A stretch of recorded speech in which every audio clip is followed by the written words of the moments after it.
तो मित्रों हम लोग निकल चुके हैं अंगुलमाल गुफा से। हमने कहा आपको चलते चलते बता दूं अंगुलमाल के बारे में। कहानी हमने कुछ बताई थी कि अंगुलमाल एक प्रख्यात डकैत था उस जमाने का, बुद्ध काल का।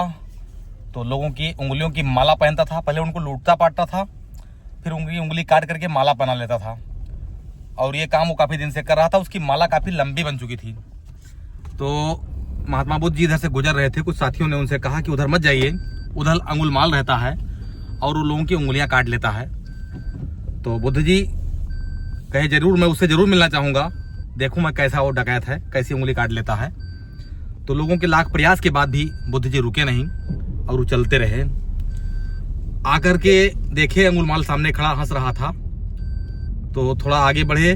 फिर अंगुलमाल ने कहा, ए रुक जाओ। बुद्ध जी बिल्कुल नहीं रुके, चलते ही रहे। फिर उसने कहा, कौन हो तुम, क्यों नहीं रुक रहे हो? तो बुद्ध जी एक पल ठहरे, फिर बोले, मैं तो कब का रुका हुआ हूं, तू कब रुकेगा?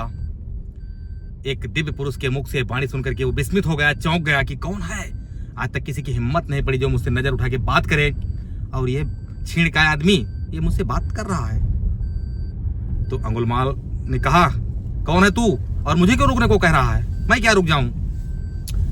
बुद्ध जी ने कहा, अरे नादान मनुष्य, मैं ये कह रहा हूं कि तू अपने इस पाप कर्म से, इस कुकृत्य से कब रुकेगा? लोगों को परेशान कर रहा है, लोगों को तंग कर रहा है। क्या तू यहाँ सैकड़ों वर्ष तक जीवित रहेगा? तुझे भी तो रुकना चाहिए अपने इस दुष्कृत्य से, इस गलत कार्य करने से।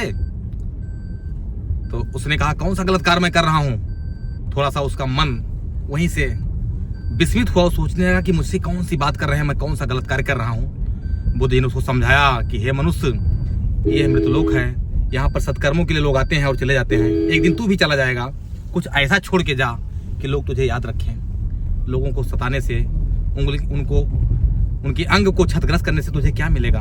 तू इंसान बन जा। तुझे ईश्वर ने इंसान बना के पैदा किया है और तू यहाँ राजसीय कार्य कर रहा है, नारकीय कार्य कर रहा है। तो मित्रों, हम लोगों के लिए साधारण बात होती है, अगर हम लोग कहते तो साधारण होती है, उसको साधारण लगता।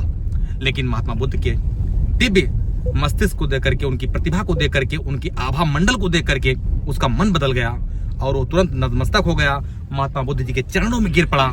और चरणों में गिरने के बाद गिड़गिड़ाया, उसने कहा कि महात्मा आप हैं कौन, और आपकी वाणी से मेरे अंदर एक परिवर्तन आ गया।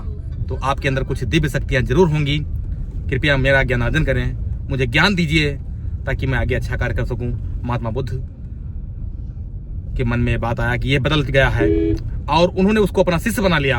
और तभी से अंगुलमाल उनका शिष्य बन करके एक बौद्ध बन गया, और जितना भी दिन जीवित रहा उसने लोगों की सेवा में, अच्छे कार्य में, अहिंसा और सत्य में अपना समय बिताया। तो ऐसे थे महात्मा बुद्ध जी, जिन्होंने बड़े बड़े डकैत को भी अपना बना लिया था। कुछ ना कुछ उनके अंदर ऐसे गुण थे, उनके कर्म इस तरह थे कि उनकी बात का लोगों पर असर होता था। तो मित्रों, वही अंगुलमाल की गुफा हम लोगों ने देखा है। इस डकैत का ये जगत प्रसिद्ध हो चुका था, लेकिन बुद्ध जी की वाणी से द्रवित हुआ और इंसान बन गया।